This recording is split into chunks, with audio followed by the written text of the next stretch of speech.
Olá e sejam bem-vindos ao podcast Ela Adora Crime. O meu nome é Catarina e hoje vamos falar sobre uma história cheia de mentiras e becos sem saída. Uma criança que desapareceu e uma mãe que se tornou a mais odiada dos Estados Unidos da América.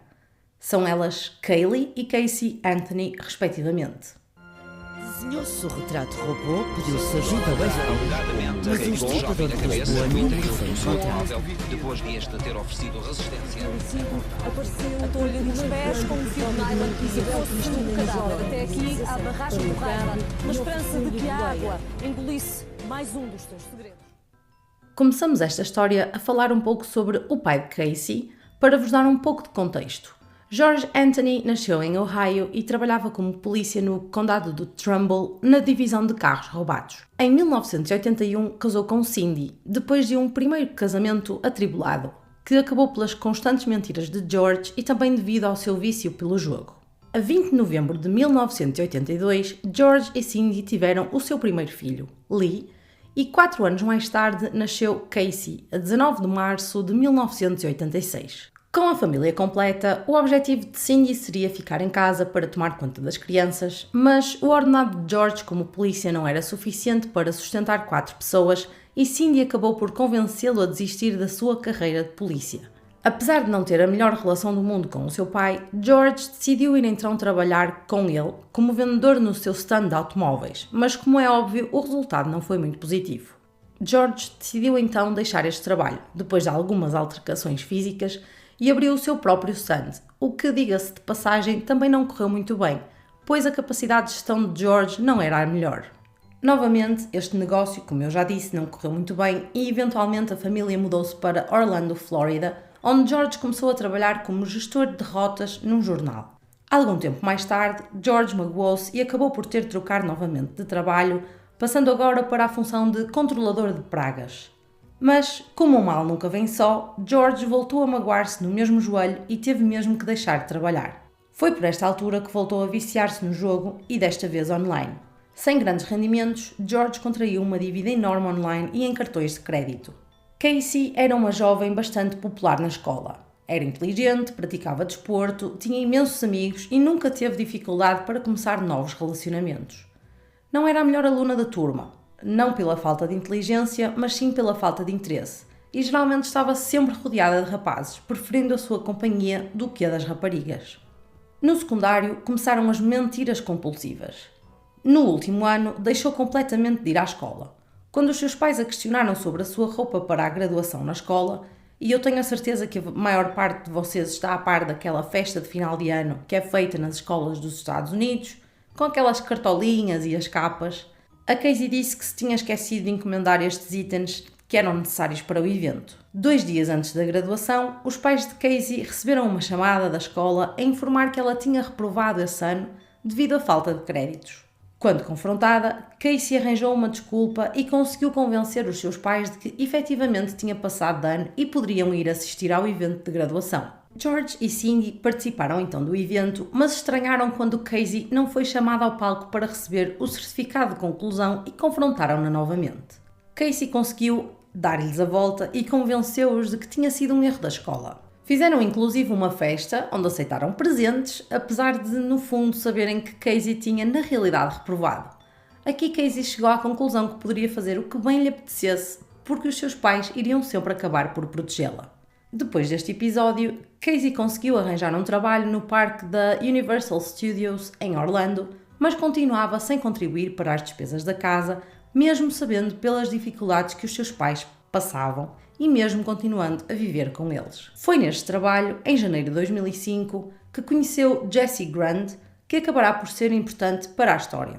A partir de maio de 2005, Casey começou a ser confrontada por várias pessoas que diziam que ela parecia estar grávida, mas tanto ela como a família negavam que isso poderia ser possível e que ela estava apenas com alguma retenção de líquidos. No entanto, com 7 meses de gravidez, começou a ser mais difícil esconder e Casey acabou por admitir. Jessie desconfiava que poderia não ser o pai da criança, devido ao timing, mas sempre que falava com Casey sobre o assunto, ela mostrava-se super ofendida e magoada, começando a chorar, e Jessie acabava por deixar o assunto passar. Aqui, a relação acabou por sofrer e eles separaram-se durante alguns meses. A 9 de agosto de 2005 nasce Kaylee Marie Anthony. Jessie acabou mesmo por pedir a Casey um teste de paternidade para ter a certeza, mas como os resultados ainda demoraram por volta de 6 semanas a chegar, neste intervalo Jessie e Casey aproximaram-se imenso e ele começou a afeiçoar-se por Kaylee, tratando-a como se fosse sua filha. Quando o resultado dos testes chegou, Jessie ficou desiludido por não ser o pai da menina, mas ele no fundo já sabia isto e estava disposto a deixar isso para trás e adotar Kaylee, formando então os três assim uma família. A 31 de dezembro desse ano, Jessie pede então Casey em casamento e ela aceita. Após alguns meses de boa esperança, em maio de 2006, o relacionamento começou a azedar. Casey estava convencida de que Jessie gostava mais da sua filha do que de si, e Jessie começou a perceber que Casey estava mais interessada em sair com os seus amigos e participar em festas do que cuidar da sua filha. Jessie achava que Casey já não era a mesma pessoa do que quando a conheceu e decidiu pôr fim à relação, mas fazendo questão de continuar a participar na vida da criança que não tinha culpa de nada. Casey e Kaylee viviam com os pais de Casey, George e Cindy, e eles faziam o que podiam para sustentar a pequena. Fizeram uma casa de brincar no jardim, mobilaram o seu quarto, compravam as fraldas, leite e tudo o resto que envolve criar uma criança. Casey parecia finalmente estar a abraçar o seu papel de mãe. Os seus conhecidos e amigos consideravam-na uma mãe dedicada, carinhosa e que adorava brincar com a menina. Quando ia visitar algum amigo, Kaylee ia sempre com Casey, e Casey garantia que a menina nunca ficava sem atenção, não deixando também que os seus amigos tivessem certos comportamentos à frente dela, como por exemplo fumar. Por esta altura, já estava na hora de retomar o seu trabalho na Universal Studios depois da licença de maternidade. Mas Casey decidiu não aparecer e não atender telefonemas do seu empregador, acabando por ser despedida e substituída. No entanto, Casey não contou a ninguém e continuou com a sua rotina normal, como se efetivamente continuasse a ter um trabalho. Saía de manhã e voltava ao final do dia, quando o seu turno acabava. Casey deixava a sua filha com os pais ou com alguns amigos, mas em vez de ir trabalhar, passava o dia a fazer outras coisas. Ia às compras, ia ao cabeleireiro ou ia arranjar as unhas, por exemplo. E não contente, decidiu continuar com a sua farsa. Casey arranjou, e aqui arranjou entre aspas, outro trabalho numa loja de calçado. Com esta mentira adicionada à história, Casey passaria a ter ainda mais tempo para estar fora de casa, passando a incluir também algumas noites que seriam para fazer inventário. Algum tempo mais tarde, a sua amiga que mais vezes tomava conta de Kaylee descobriu que tudo era mentira e recusou-se a fazer mais de babysitter dela. George acabou também por descobrir as suas mentiras quando, certo dia, decidiu aparecer no parque para levar Casey a almoçar e foi informado que não havia lá ninguém a trabalhar com esse nome. E adivinhem, mais uma vez, Casey conseguiu enganar os seus pais, dizendo que devia ter sido um erro de quem passou essa informação, e eles acreditaram. Na primavera de 2007, Casey decidiu contar a toda a gente que tinha sido promovida para organizadora de eventos. E claro que toda a família ficou animada. Achavam que ela estava finalmente a progredir na carreira e que mais tarde ou mais cedo conseguiria tornar-se independente. Para vocês verem onde ela levou a história, ela chegou mesmo a criar contas de e-mail falsas, enviar e-mails para si mesma e mostrar aos seus pais com o objetivo de poder sair de casa sem dar grandes explicações. Em agosto de 2007, no segundo aniversário de Kaylee, a avó de Casey descobriu que esta a tinha roubado e que não teria sido a primeira vez que isto estava a acontecer. No entanto, mais uma vez, os pais de Casey protegeram-na e defenderam-na. Casey chegou mesmo a usar todo o dinheiro que os seus pais tinham colocado de lado numa conta específica que tinham criado para a sua neta e que todos os meses colocavam lá $30, e mesmo passando por algumas dificuldades. Isto levou a uma grande discussão entre eles, mas Cindy acabou por convencer George a que a perdoasse. Após contratarem um conselheiro financeiro, Cindy e George descobriram que, ao longo destes últimos anos, Casey tinha conseguido roubar-lhes mais de $40 mil. A solução proposta por este conselheiro passava pelo corte da relação com a filha, pelo menos até conseguirem estabilizar as suas finanças, mas esta opção foi posta de lado imediatamente, uma vez que se fizessem isso, iriam também estar a cortar as relações com a sua neta, que não tinha culpa do que se tinha passado. O conselheiro questionou então a possibilidade de eles pedirem custódia da menina, uma vez que Casey não tinha estrutura financeira para conseguir criar Kaylee sozinha. Nesta altura, Casey já estava descontrolada com a sua teia de mentiras, mas mesmo assim conseguiu continuar a iludir toda a gente durante muito tempo e a história não iria ficar por aqui. É em maio de 2008 que Casey conhece então Tony Lázaro e a sua relação avançou bem rápido. Tony estudava na Universidade de Full Sail, na Flórida, e morava com alguns colegas de faculdade. Em junho, Casey informou à sua mãe de que iria ficar fora uns dias, pois tinha um trabalho para fazer em Tampa. A sua amiga, Amy, disse que iria visitar Tony. No dia 2 de junho, apenas uma semana depois de começar a namorar com Tony, Casey levou Kaylee para a piscina do seu condomínio. Segundo Tony, Casey era uma mãe dedicada e preocupava-se imenso com a sua filha, que era extrovertida e inteligente. Neste dia, decidiu contar mais uma mentira à sua amiga Amy via SMS. Contou-lhe que os seus pais iriam mudar de estado e que ela iria ficar com a casa deles. A ideia seria elas passarem a viver juntas na casa dos pais de Casey, mas era mentira. No fim de semana seguinte, Casey passou uma noite na casa da sua amiga Amy e outra na casa do seu namorado Tony, sempre acompanhada pela filha. Na segunda-feira, saiu para trabalhar e disse que iria deixar a filha na ama a caminho para o trabalho. Na terça, deu boleia a Tony, pois ele tinha o carro avariado. Na quarta, foi almoçar com ele e com a sua filha. Ou seja, ela estava a levar uma vida aparentemente normal. No dia 12 de junho, uma pesquisa estranha no seu portátil. Zeneida, 25 anos, Fernandes González e Jacksonville. No dia seguinte, tinha combinado com a sua amiga Amy que lhe daria boleia até Jacksonville, mas nesse dia enviou-lhe uma mensagem a cancelar, pois estava a caminho do hospital porque o seu pai tinha tido um pequeno ataque cardíaco. Mas era mentira.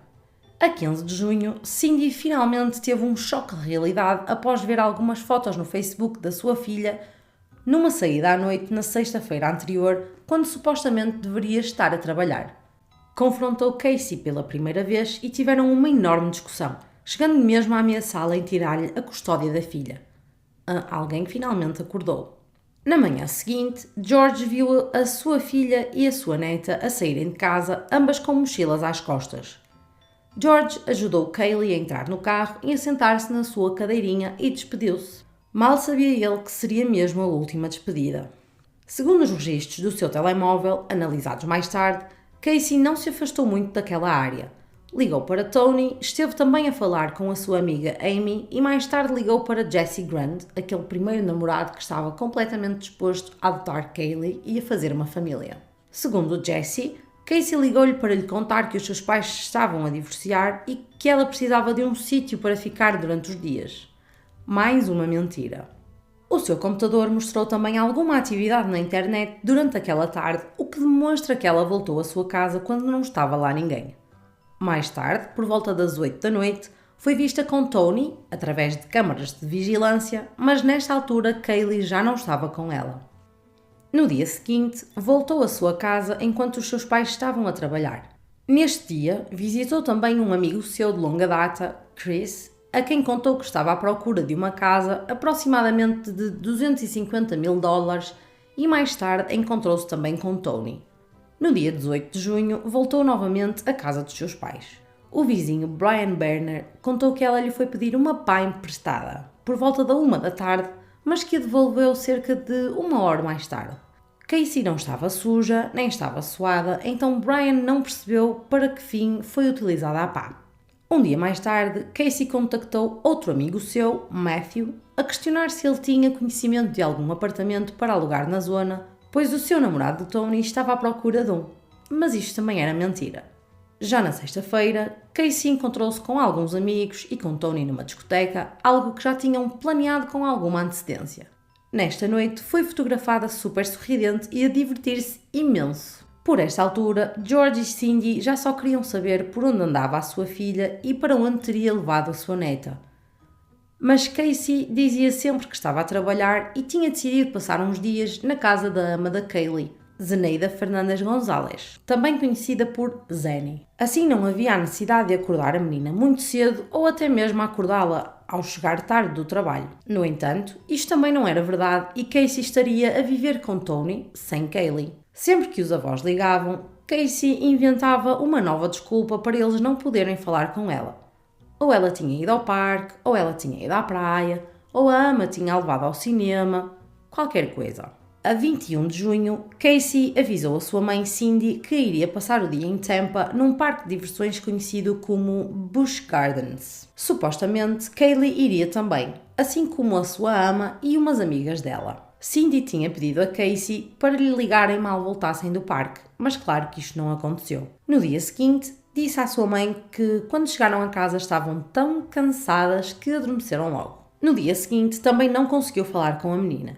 A desculpa que Casey arranjou desta vez foi que umas amigas tiveram um acidente de carro e que estava no hospital a ver se estava tudo ok e Kaylee não estava com ela.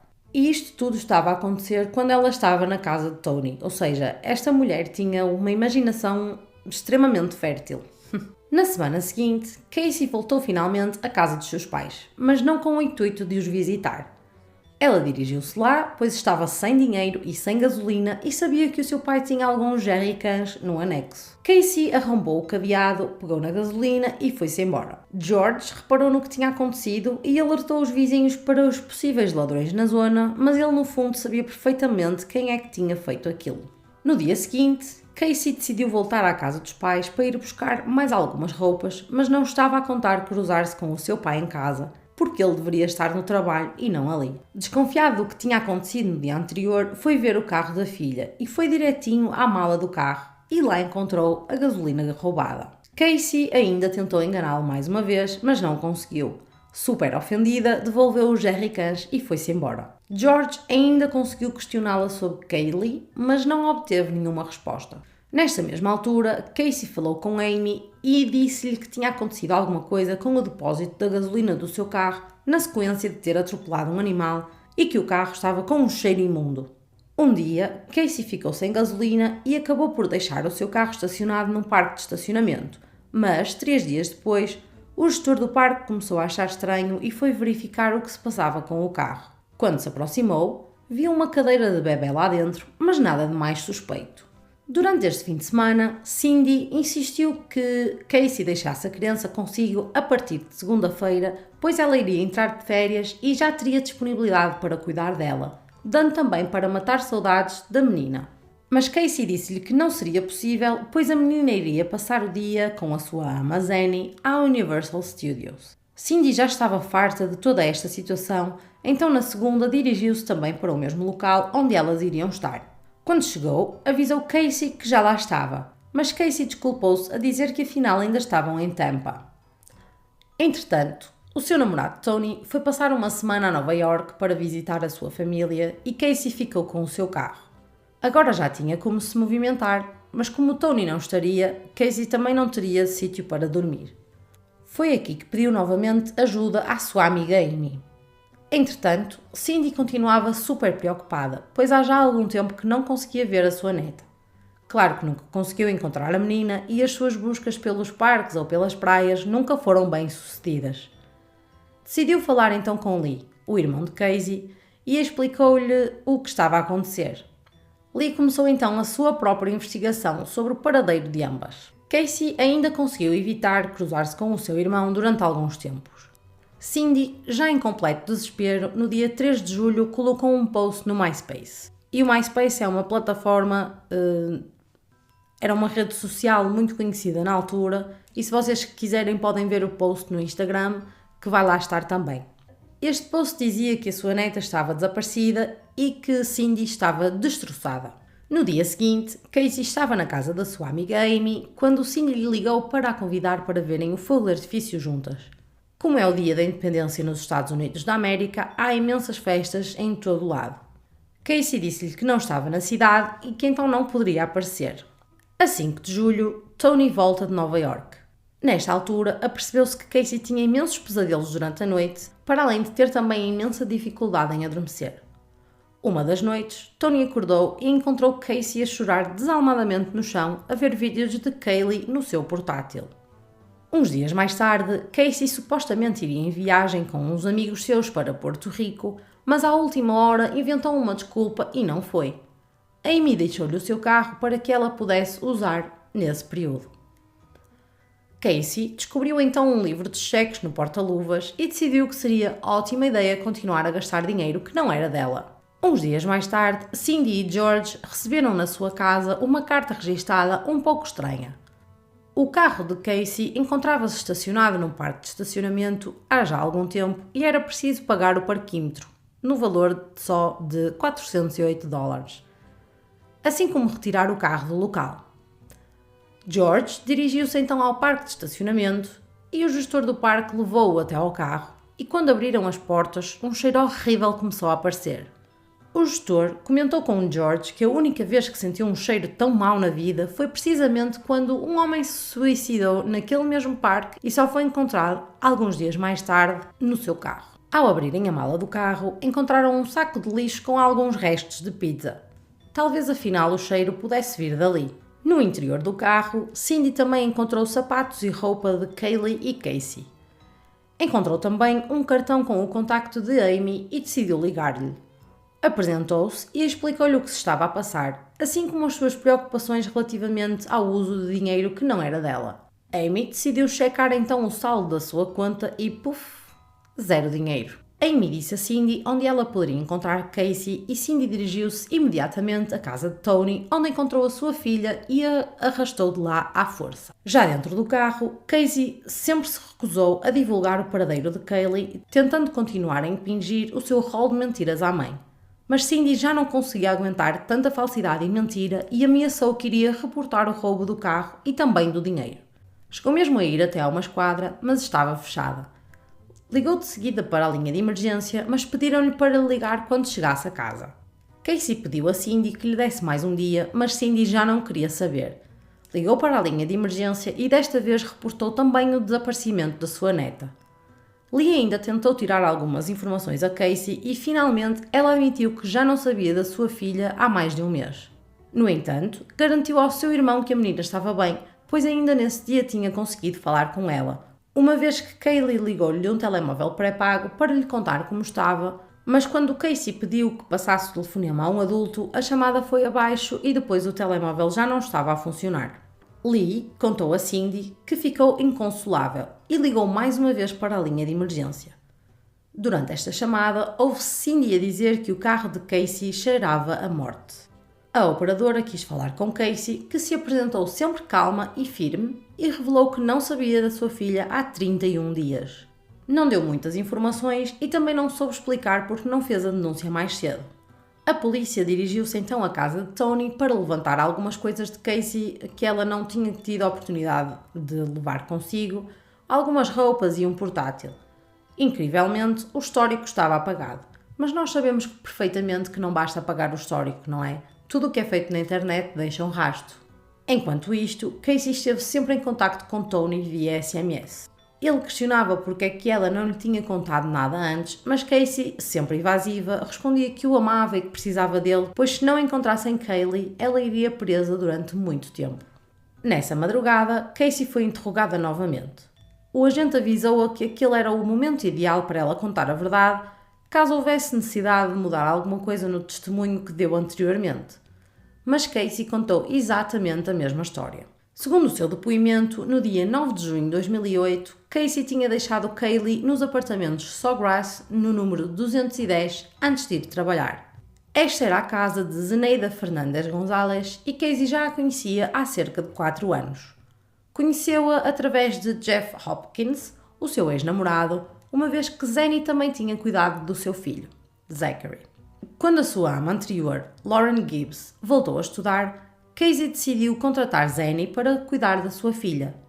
E relembrando aqui a história no início, Lauren Gibbs era aquela amiga de Casey que depois de descobrir as suas mentiras se recusou a continuar a tratar de Kaylee de forma gratuita, portanto, mais uma mentira.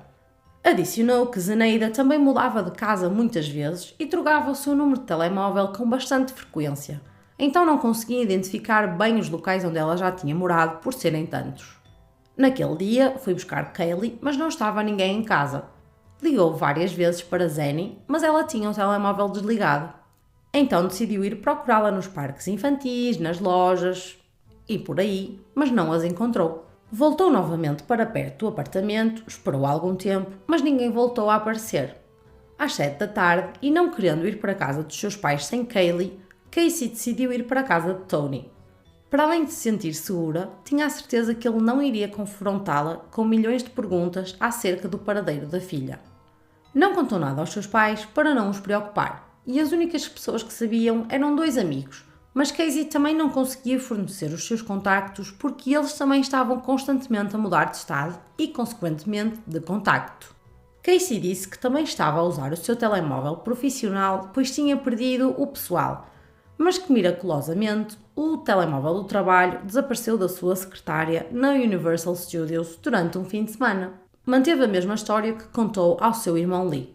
Decidiu investigar sozinha e por isso é que às vezes ia a alguns bares que Zeneida frequentava e tinha também receio que alguém fizesse algum mal a Kaylee caso ela reportasse a situação à polícia. Os detetives investigaram as moradas, mas não encontraram nenhuma Zeneida. O apartamento em questão estava vazio há vários meses. Contactaram a Universal Studios e chegaram à conclusão que Casey já não trabalhava lá há muito tempo, assim como Jeff e Juliet, que nunca sequer lá trabalharam. Apesar disto tudo, os detetives queriam testar Casey para ver até onde é que ela levava a sua mentira e combinaram com ela uma visita ao seu escritório no parque. Claro que algum tempo depois de estar lá dentro, Casey acabou por admitir que aquele já não era o seu local de trabalho. Por esta altura, não havia qualquer indício que indicasse que Kaylee poderia estar morta ou que Casey estava realmente envolvida nisto. Mas Casey acabou por ser presa por negligência infantil. No dia 17 de julho, a polícia começou a investigar o carro de Casey para verificar se existiam algumas provas forenses. Da mala do carro foram retiradas algumas amostras de cabelo, amostras do pneu suplente, da alcatifa e também uma amostra do ar. Conseguiram também reaver o saco do lixo que George tinha encontrado quando foi buscar o carro e recolheram algumas amostras de lá. Foram encontrados também alguns insetos na mala, que geralmente são encontrados quando existem materiais orgânicos em decomposição. Os guardanapos, encontrados no saco do lixo, tinham uma espécie de cera que, segundo os especialistas que investigaram o caso, corresponde a um fluido que os corpos em decomposição produzem. Os cabelos encontrados pareciam ter saído de um cadáver e correspondiam aos cabelos encontrados na escova de Kaylee. Para além disto, conseguiram também detectar mais de 7 compostos que geralmente são encontrados em cadáveres e também a presença de clorofórmio em grandes quantidades. Neste mesmo dia, a polícia do condado de Orange levou também um cão detector de cadáveres para farejar o carro de Casey e o cão detectou a presença do cheiro no carro. No dia seguinte, pediram permissão a Cindy e a George para que o cão farejasse também a sua residência. Claro que Cindy e George aceitaram e o cão detectou a presença de cadáver na casa de brincar de Kaylee e nos jardins das traseiras. E para terem a certeza que os sinais deste primeiro cão eram corretos, a polícia voltou a analisar os locais com um segundo cão detector de cadáveres e os sinais foram exatamente iguais. A polícia fez algumas investigações na área, escavações e tal, mas infelizmente não encontraram nada. Para ser definida a fiança de Casey, Cindy, George e Lee subiram ao banco das testemunhas.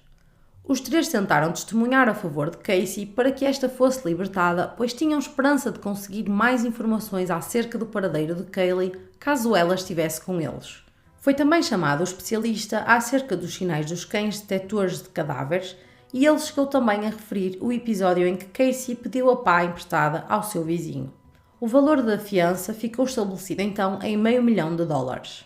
No entanto, antes disto, Casey teria que fazer uma avaliação psicológica. Os psicólogos ficaram na dúvida devido à sua falta de afeto, à falta de emoções e a sua intuição dizia-lhes que aquela rapariga era muito estranha e por isso avaliaram todo o tipo de problemas mentais. Personalidade antissocial, psicopatia, bipolaridade, síndrome de borderline. No entanto, estes testes vieram todos negativos. Aparentemente, apesar de todas as suas mentiras e de todos os enredos criados, psicologicamente Casey era uma pessoa normal, entre aspas, apesar de ser muito imatura para a sua idade. No dia 11 de agosto, um senhor chamado Roy Kronk caminhava perto dos pântanos nas traseiras da casa dos Anthony quando avistou algo que lhe chamou a atenção. Parecia-lhe um esqueleto, no entanto ele distraiu-se com a presença de uma cobra e esqueceu-se do assunto temporariamente. Ao chegar a casa, contou à namorada o que tinha acontecido e ela convenceu-o a ligar para a linha de emergência. No dia seguinte, ele fez a chamada e detalhou o local onde tinha avistado algo suspeito. Um agente da polícia passou lá naquele mesmo dia, mas não viu nada.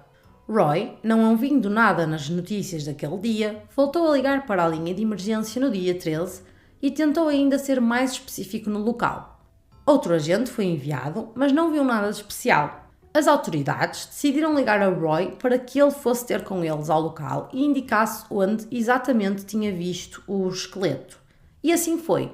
Roy estava a aguardar no local já há bastante tempo, mas ninguém apareceu. Decidiu ligar de volta e, entretanto, 2 agentes chegaram.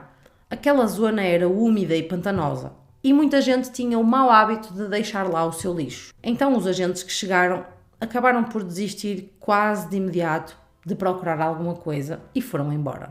Foi mais ou menos nesta altura que entrou na história Leonard Padilla. Padilla era um caçador de recompensas de Sacramento, Califórnia, que viajou até à Flórida para pagar a fiança de Casey. Quando as fianças são estabelecidas, são pagos apenas 5% do seu valor, que neste caso são mais ou menos cerca de $25.000, e caso o suspeito seja considerado culpado, este pagamento não pode ser recuperado.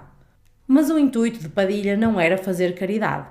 Ele pretendia libertar Casey, obter mais informações acerca do paradeiro da sua filha, que ele acreditava que ainda estava viva, recuperar a menina e assim ganhar uma recompensa de $250.000 que estava a ser oferecida a quem encontrasse Kaylee. Ou seja, para ele aquilo era quase como um investimento que poderia ter um bom retorno. Assim que Casey foi libertada, contou-lhe uma história completamente diferente. Afinal, ela estava num parque com Zanny e Rachel, que era a irmã de Zanny, e com Kaylee também, quando estas 2 mulheres a atacaram e raptaram Kaylee, dando-lhe instruções concretas do que dizer à polícia. Daí a sua história e a informação errada acerca das moradas de Zanny, porque tudo foi indicação das raptoras. Mas Leonard Padilla não se deixou convencer. No entanto, o pagamento da fiança não levou Leonard ou Casey a bom porto. Após uma semana em liberdade, Casey foi novamente presa e desta vez pelo roubo de cheques de Amy. A verdadeira Zeneida, ao ver a sua vida destruída e o seu nome na lama, decidiu também processar Casey por difamação. Casey viu-se assim na iminência de ter de enfrentar 7 acusações, incluindo homicídio, negligência infantil e mentira às autoridades. Uns meses mais tarde, a 11 de dezembro de 2008, o cadáver da pequena Kaylee foi descoberto perto da residência dos Anthony. Foi novamente Roy Kronk que insistiu no assunto. Apesar de já terem passado alguns meses desde que tinha ligado para a linha de emergência, decidiu voltar ao local e, depois de ter a certeza do que estava a ver, ligou para o seu chefe, que por sua vez contactou a polícia. Devido às mudanças de estação, em junho ou julho, quando a pequena Kaylee foi ali deixada, a paisagem estaria completamente diferente, até porque se tratava de uma zona pantanosa. Apesar de terem feito buscas em toda a zona envolvente, os voluntários e as autoridades foram avisados para não se aproximarem muito da água, pois poderiam colocar-se em perigo. Provavelmente, na altura destas buscas, o corpo estava submerso no pântano.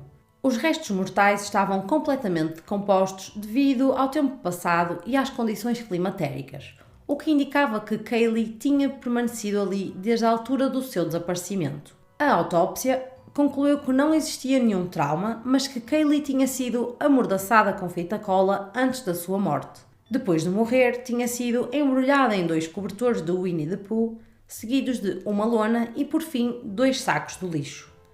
Tinha sido devido à atividade animal da zona que o corpo da pequena tinha sido posto a descoberto. Apesar de não existir nenhum trauma visível, concluíram de que se tratava de um homicídio devido ao facto de lhe ter sido colocada fita cola entre a boca e o nariz. A lona em que Kaylee tinha sido encontrada fazia parte de um conjunto de 2 e o seu par foi encontrado na residência dos Anthony. A fita cola tinha também um sticker em forma de coração e stickers correspondentes a este encontrado na fita cola foi também encontrado na casa dos Anthony.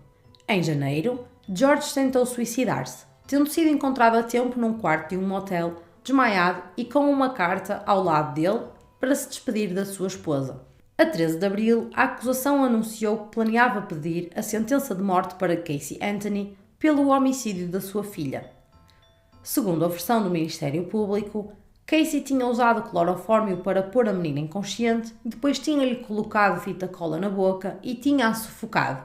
Deixou o seu pequeno corpo durante alguns dias na bagageira do seu carro, até que por fim livrou-se dele na zona pantanosa perto da residência dos pais. A defesa avançou com uma moção para retirar a sentença de morte de cima da mesa, mas, no final do ano, o juiz Stan Strickland negou o pedido, pois considerava que deveria ser o júri a decidir se Casey era ou não responsável pela morte da menina e, posteriormente, decidir se ela merecia efetivamente a pena de morte. No entanto, em abril de 2010, o juiz afastou-se do caso por causa de não existir imparcialidade da parte dele. Foi substituído pelo juiz Belvin Perry Jr. A 25 de maio de 2011, Linda Burdick, a advogada da acusação, fez a sua declaração de abertura no julgamento, apresentando ao júri a linha do tempo entre o desaparecimento de Kaylee e a denúncia feita por Cindy. Sublinhou também algumas pesquisas online que foram feitas por Casey nos dias 21 e 27 de março de 2008.